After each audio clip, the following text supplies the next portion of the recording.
like you could see the bottom, but on top there was like a glass like this. And then with just our eyes, we could see movement in there. Some people moving in there. Now, this was a saucer? Well, I guess that's they call the mothership or whatever. I guess because it was big, and I seen some later on, but they're not that big.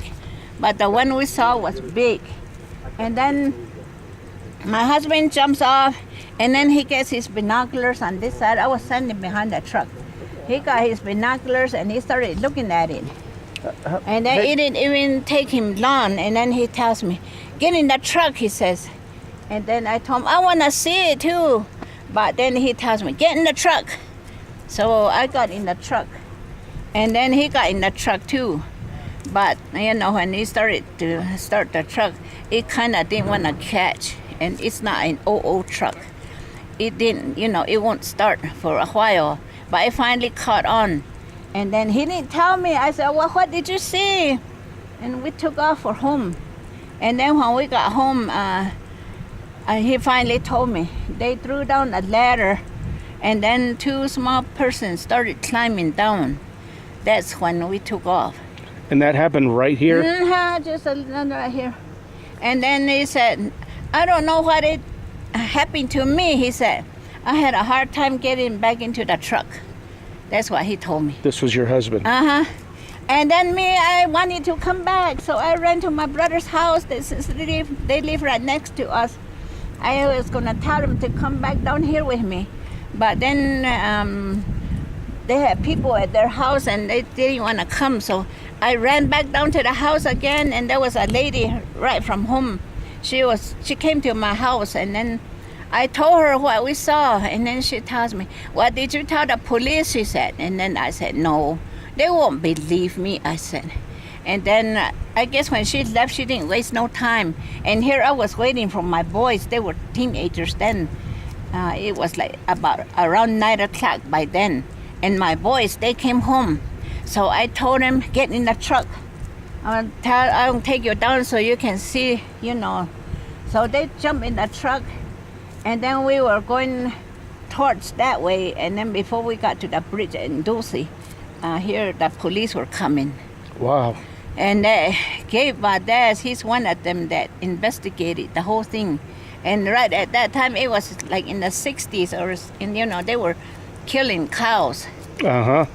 And he was the one that was investigating. He was the first one. And then I told him, "Follow us," I said. So they followed us. That new bridge wasn't built then. So we came down this way, and then we crossed the bridge right here. It was gone. That light was gone. So I jumped off again, and then I told them to shut their headlights off. There was like 5 police cars, panels. And then they shut their light off, and right down there where that hill is right there, the light came on again, and they all saw it. Wow. But then they beamed down the other way. We all saw it. Like you flash with a flashlight at night. Uh-huh. They beamed down that way. And then they took off. They said, Gabe was holding a gun, and then he said, "This time we're going to catch him in the act," he said. And they took off down that way. And then he said, "If you guys want to, you can follow us," he said. No, I said, my boys, they still have to go to school in the morning. So we just went home. And then after that, right here, that rock right there, after that, when it gets dark, there's twinkle lights on that rock. No kidding. On this side, it starts on this side. Like pretty, like Christmas twinkle lights. How often does that happen? At night. Every night? And yeah, I guess every night, because we're not here every night, when we come. And then when we first saw it anyway, we drove up to it. And then we both got off with our flashlight. And then we went around the rock. There was nothing, no wires, nothing. But it went on for a while, and then like it faded away. My goodness. And then right here, we were a couple years down the road. We were right here in March. There's a fence right there. You could still see the fence. We were right there, refixing the wires right there, and it was in March. the wind was blowing real hard, and then two balloons. They were these big balloons Oh, I that see. were like tied to each others. They came out of here, and then they were coming right here. And then Orbs. I told my husband, I said, "Who is having a birthday party down that way in this wind and weather?" I said. And that thing, even though the wind was blowing real hard, like it hurt us, it stopped right here. It stopped, and like it looked at us, and then it took off again. And then when my husband said it's gonna get caught onto this tree, no, and then it kept going up the river. It went, and then right at those days, we were me and my son and his cousin. We were fixing the fence down by the river right here, and then we had sheep too, and the sheep always goes up on the mountain. And then my son said to me, they were on their motorcycles. We were digging post holes, and then after a while I said, "Mom," he said, "we're gonna go check on the sheep." And I know young kids, they wanna, kind of take a break. So I said, okay. And they went up the mountain. And then it didn't even take them long, and they came back. And then he said to me, "Mom," he said, "I don't know what's going on up there. Even though the wind wasn't even blowing, the trees and the brush were bent one way." And then he said his partner wrecked on his motorcycle. And he said, "I jumped off and I helped put it back up for him. I don't know, it's like there's something up there," he said. And then they started coming down. He said, even though they had their motorcycles at full throttle, they were just going real slow. And then finally, like, they got out of it and they went fast up that mountain. Were those the orbs, the balloons, or the? No, it was, this happened before the balloons. And then this happened before we saw these balloons too. Me and my uncle, we were hunting way up there. And then there too, like something held us down. We came to a place where we were walking, and every time I step, it looks like I had to really, pull to take a step. But I didn't say nothing to my uncle, and he was walking alongside me too. And then after a while, like, the wind kind of blew, and then like it let us go. And we started walking normal. And then he tells me, he said, "There's something here," he tells me. "So don't ever, come to this area no more." But what he said was a medicine man probably left, what he uses to, when he's healing people, doing things for these people. Maybe he left it somewhere over here, he said. Maybe feathers, maybe something. That's what held us down, he tells me. Wow. So don't come over here, don't come this way no more, he tells me. And then we were staying here. My daughter was going to school, and we took her to school. Jeff. And then right here, when we were coming back to the house over here, me and my mom, there was a whole bunch of vehicles right here. White vans, those enclosed vans. There was like 4 of them parked right here. And then there was guys standing by the vans. They were all dressed in white. Their boots was white, their clothing was white, and they were wearing this, like a helmet. This right here was the glass. They were all standing here. And then there was a guy that stopped us right here, and then he said to me, "Do you have animals up there?" He said to me, and I said no, because we had sold a sheep, after. And then he said, "Well, don't let any members of your family go up there," he tells me. But I did not ask him why, and I didn't ask him what they were doing here. And then we just went, home. And then, like in the evening, we usually sit outside right there. And when we were sitting there, and then there was some people that drove up here, and they parked right here. A man and his wife and their kids. and they got off carrying their fishing rods, and they went to the river. When they went to the river, we heard that scream right there, like a woman screaming real loud. And then those guys came running up, and they were looking that way. And then my mom finally said, that day, that's what I heard, she said, because we were coming home. It was another day. We were coming home and we had a flat tire. And then I told my mom, I'm gonna go to the bridge right there and I'm gonna change the tire. So I stopped at the bridge because it was muddy. It was raining and it was muddy. So she said, well, I'm gonna go walk to the house. So I said, okay. And I was over there changing the tire. I didn't hear nothing, I guess because of the water making noise. And then I changed the tire and I was putting the flat tire in the back. That's when I saw my mom walking that way again with her umbrella and with her cane. And then she tells me, are you all right? She said, yeah, I'm all right. I already changed the tire.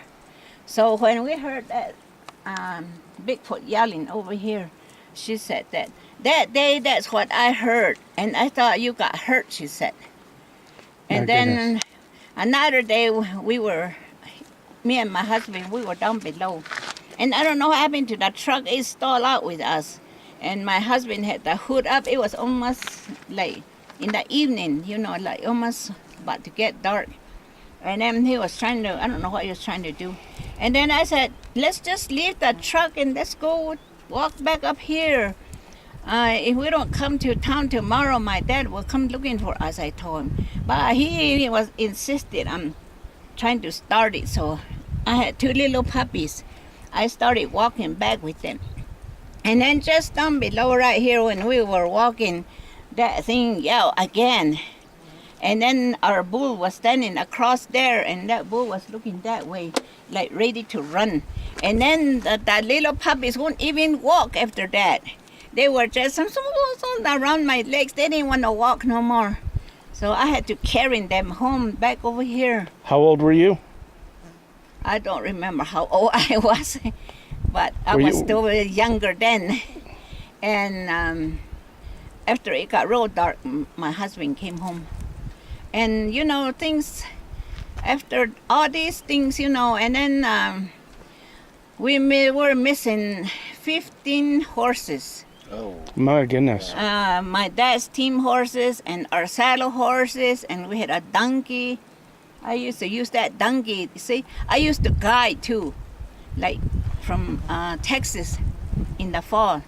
They come, and we let them use the house. And then I would take them guiding, for deer. And at the end of the day, each one of them would pay me $100. Sometimes I had 6. Wow. And then, anyway, after, all that, things started happening over here. And then that one time we came down here to clean the house. Me and my husband, we stayed here all day. And then towards evening, my daughter came and she brought us lunch.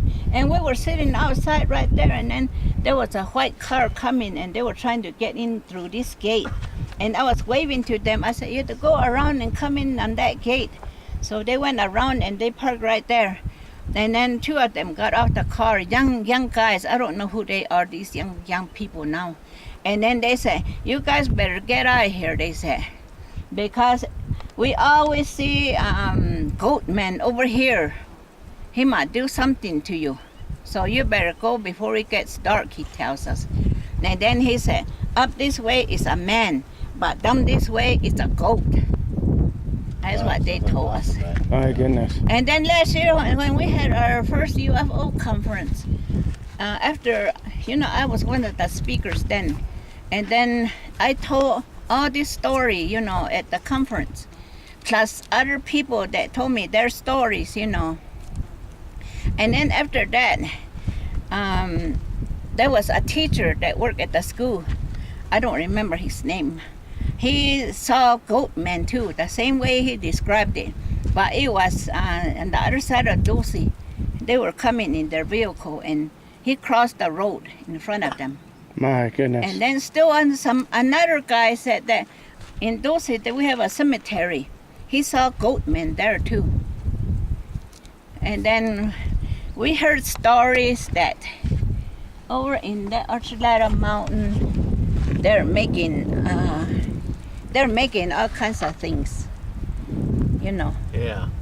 So last year when we brought a whole bunch of people, I was on the news, Channel 7 last year, and newspapers came, and then we been bringing them down here, and then we took them up above, way up there. There was some young boys. They said they always go over there in the evening, and there's a place where you cross the river, and then on the other side, they always go over there to drink their beer. And they said a bunch of them went across again, and they barely put their chairs down, and they barely started drinking beer. And then they saw this spaceship coming up the road, and then there, as they were looking at it, there's a rock and trees like this. They said that the whole thing just went slit like this. The whole thing, it slid this way, and that spaceship went back in there, and it closed up again. Right here? No, up above. Oh, I see. And that's where we took some people last year. So They wanted Brian to said- climb up there, but then, Lorraine told me, don't let nobody climb up there. They might get hurt. They want to see if there's an opening or something like that. So the mountain opened up Uh-huh. and the So ship Brian went was in. too. Yeah. Yeah. My goodness. And then there's this man, he passed away a long time ago, way out there at Stone Lake, where we have our annual celebration in September. He lives there by himself. His wife passed away, and he lives there. And he said during the summer, he goes and cuts posts, and he sells it. And he said he came home to his house, and he put fire in the stove. And he was warming up his coffee, and he went like this, two small people like this, they came into his house. He said little kids. They came into his house, and then he went like this to his nose. He said he didn't have no nose. There was just a hole right here, and then the way, like this, their skin was like this color. Blue. The whole skin. They weren't wearing no clothes. And then their ear was kind of pointed right here, and their eyes was kind of slanted. And said they were standing there looking at me, he said. But he said, they didn't scare me. He said, I thought that maybe somebody drove up, and he said, during fall and Halloween, people dress up their kids in, costume. And he said, maybe somebody just dropped them off to scare me or something like that. And that's what I thought, he said. So he said he was talking to them in Spanish and in English and in our own Apache language, but they just stood there and looked at him. So he finally decided to give them some coffee, and he got 2 more cups to give them some coffee. That's when they walked out, he said. And he ran right after them to see if there's any vehicle parked nearby or if he could see them walking somewhere. No, they just vanished. But this past summer, when we went to the state of Washington, there was a couple that came from Mexico, and while we were eating breakfast at the table, they came to me, and they told me that it's the star people that, let those aliens, they beamed them down, and then they beamed them back up. That's why you don't see them walking nowhere. The same with Bigfoot, they said. Mm-hmm. And then there was still another old man and his wife that live up the canyon. They don't have no vehicle. They always walk to town. They said that was in the summer too. But that one, he said that a big monkey, a black one, came into our house, he said. He just took the screen door off. We had the door open, but the screen door was closed. But he took the whole screen door off, and he came into the house. And he said he was looking at us, me and my wife, he said. And we were looking at him too. And then after a while, I thought about, we didn't know what he was going to do to us, he said. So I thought about my gun that I have on the wall, he said. That's when he walked out. And that one too, he said, they went outside, but they didn't see him walking nowhere. Wow. And then I seen Bigfoot twice. I wasn't looking for it.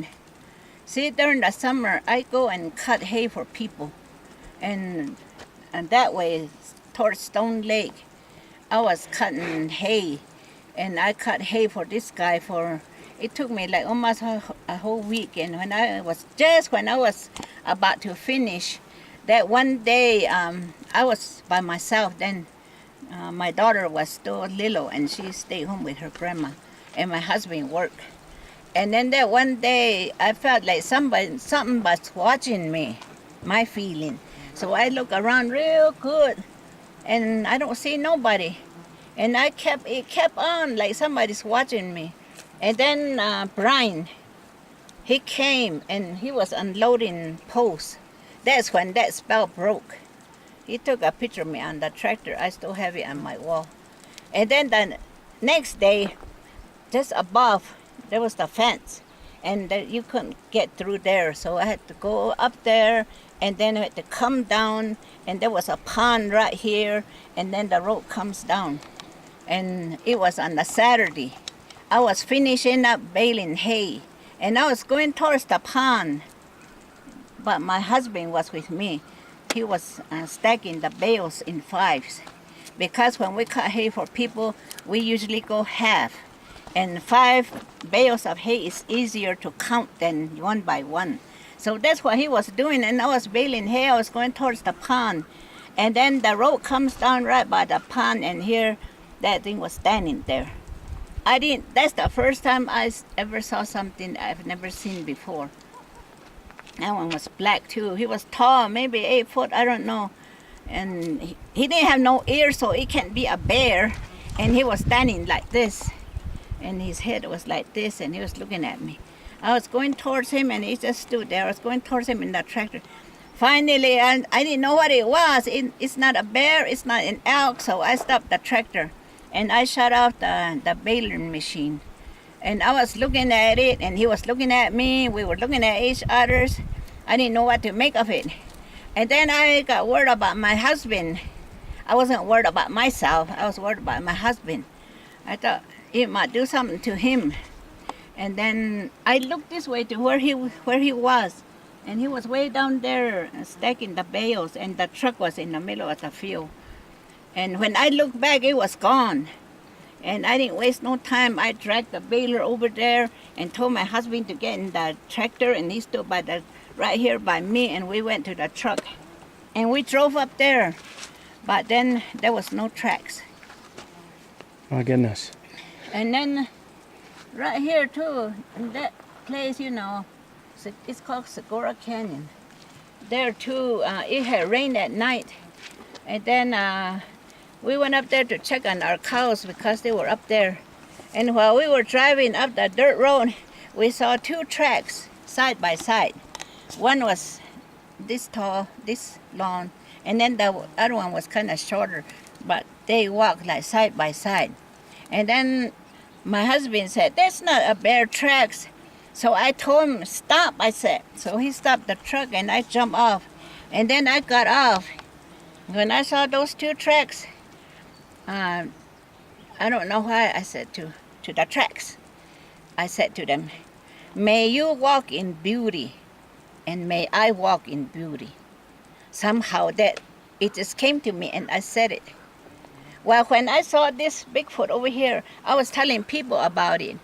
And our, what they call the medicine man, Raymond Tafoya, he always performs this feast, like we call the coming out dance. When the girl first gets her period, they have a feast for her for 4 days.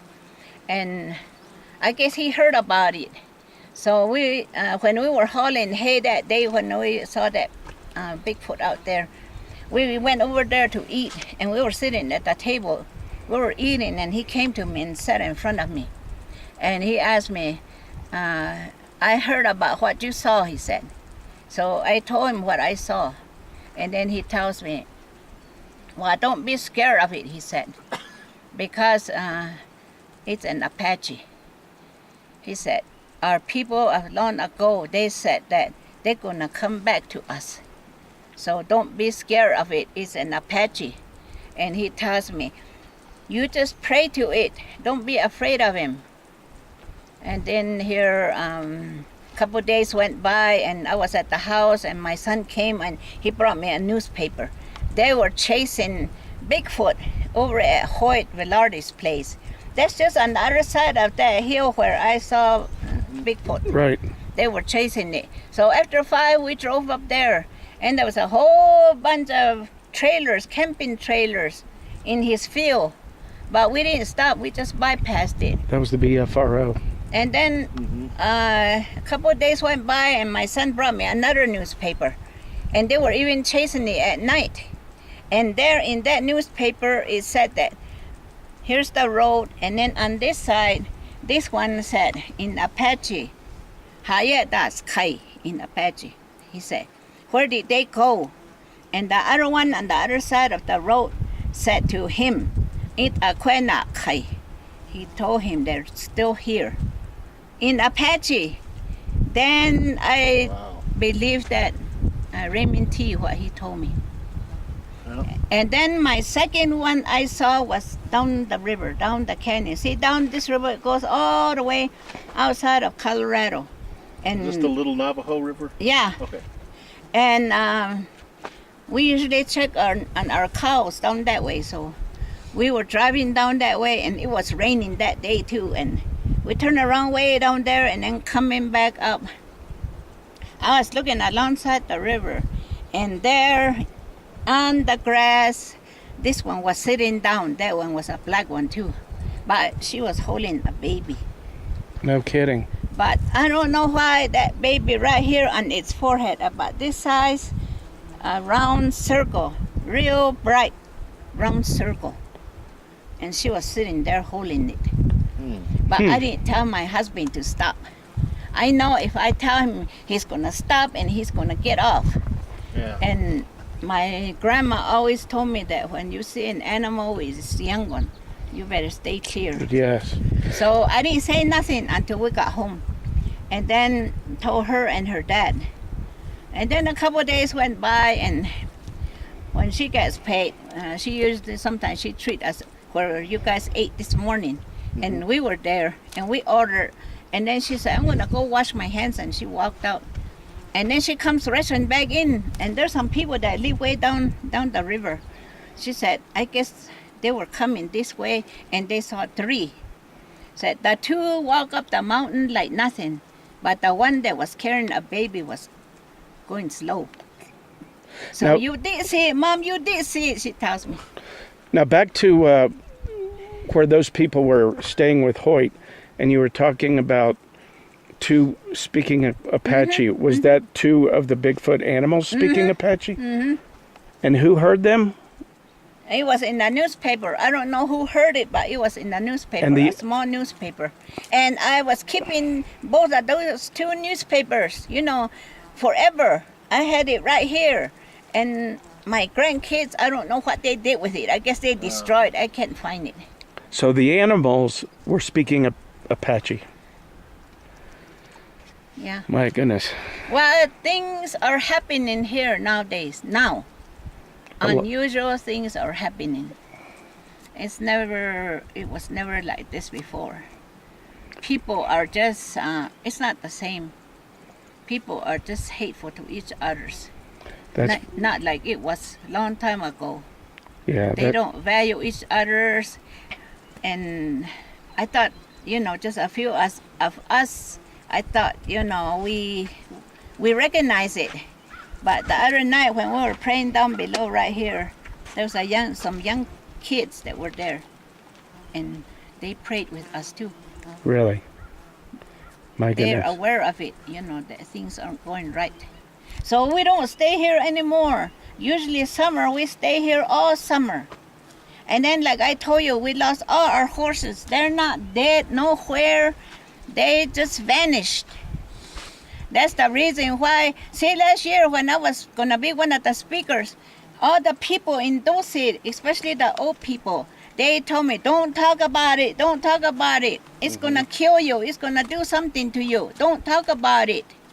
And it was a hush-hush all over, because they said that there were some people that came before, since they heard of this this place, and they were asking people, and they don't want to talk. But it seems like I was the one that opened the door for them. I talked about it because I was mad that I cannot live here no more for the summer. Listen to the river while I'm going to sleep. Getting wake up by the birds that are singing, and like when I'm walking out the door, usually a skunk or a porcupine I almost step on, and I miss all that. So I was mad at whatever's going on over there. That's why I told my story, and I didn't care if I die for it. But I'm still alive. Wow. So where do you stay now when you're not here? And Dulce, now we have a house over there too, I see. because we stay down here. Right there, we always have a snow slide, and we can't get through during the winter when we stayed here. So now we have a house in Dulce, and that's where we stay. And then our grandchildren and our in-laws were worried about us. They said something might happen to you guys, you know. How big is your ranch here? All the way up here, we have a fence across the river, and all the way down the river, down this way. My goodness. Well, you wanna go take a ride up there, and I'll tell you where they seen these guys up in the mountain. Okay. Well, you can follow us. All right. Your car We'll can do that. Make it. We can make it. Mm-hmm.